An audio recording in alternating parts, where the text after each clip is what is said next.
Well, welcome back to Constitution Hill at the Women's Prison here in Braamfontein. And it's been a very special morning as we've seen a lot of women walking through. Obviously, the function is about to begin probably at around about 9 o'clock today. This is where the IEC have chosen to host their Women's Day event, to hold discussions and talk about the influence and the role of women in politics, in both local government and in national government, but also within society, and bringing the youth's voices into it. And I must say, one of the best parts for me has been hearing from the youth and how they feel about what people are doing for them now. And when I say people, I'm referring to people in power, and how they feel that they are disenfranchised and demotivated, and what needs to be done to bring them back in. Well, I can hear my next guest agreeing with me already. Haven't even introduced her yet, but these are the sentiments I think that we hear. And it'll be great to speak from the community level and from going into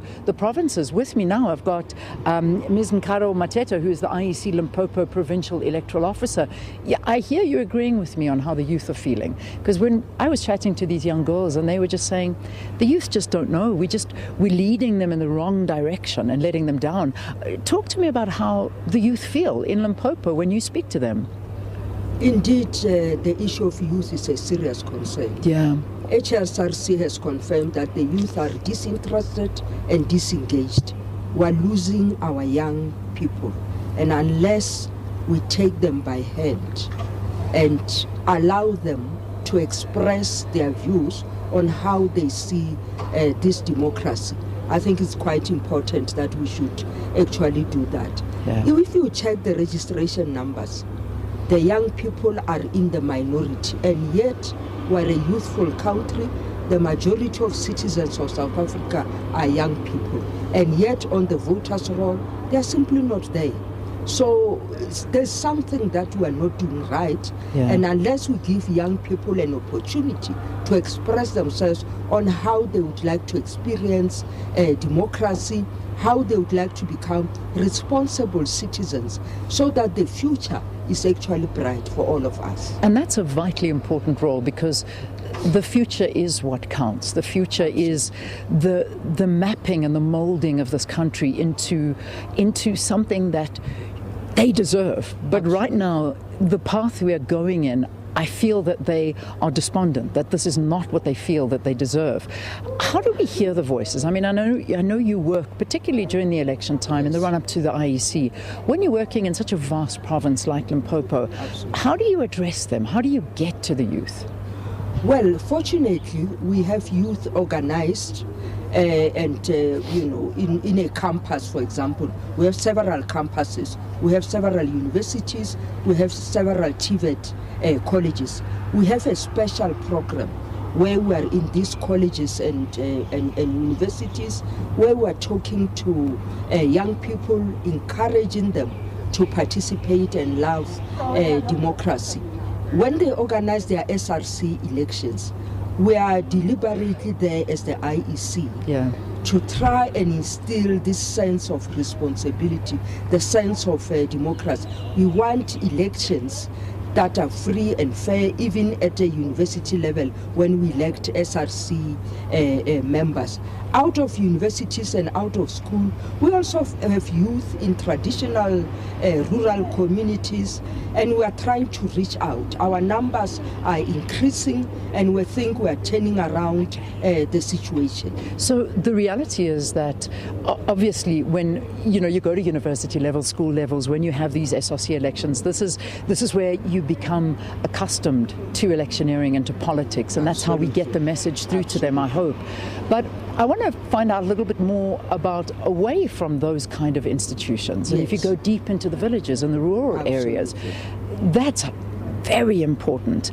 And particularly in a province like Limpopo. How do you go out there? How do you urge women to take leadership positions, to go in when it's vital that we have their vote and their say? Absolutely. Women are in the majority on the voters' roll. Even when elections are called, their numbers just speak for themselves. However, when candidate nomination happens, where leadership roles are available, then there is a problem, because very few women make it on the list of candidates of political parties. Yeah. Some political parties, of course, use a zebra system where there is a man, a woman, a man and a woman.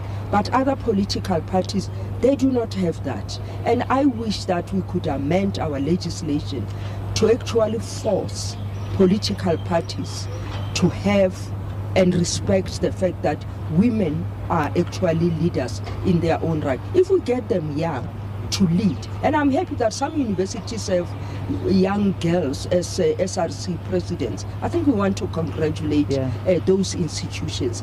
I think if we do that and perhaps we amend our legislation to force political parties to respect the role of women in democracy and also in politics, because women are good leaders. Yeah. So we wrap this up. I've got to wrap it up, and I want one last closing comment from you, and just perhaps a message, a very important message, Nkaro, into your province, other provinces. We now know when the local government elections will be taking place. I mean, we know the time frame it'll be happening in, from the end of next year to the following year, January.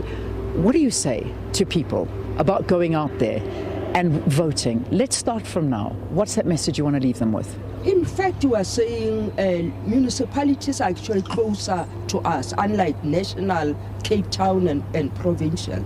So let's go out in our numbers to participate. This democracy is ours. We cannot allow our democracy to collapse like this when we stay away when elections are called. If you stay away, people who participate are going to choose leaders for you, and do not complain when people you do not like are chosen. So participate, come out, register as a voter and participate in elections. That's the time you have your say, is during elections, and I think that's the message that we're getting. Thank you. Thank you So very much. enjoy this beautiful event, and I Thank hope you you all very have a wonderful, wonderful day celebrating the work of women behind the scenes that are working tirelessly to encourage women, the youth and communities to get involved in elections. That, of course, is the IEC, and this is the venue for their Women's Day event that will be taking place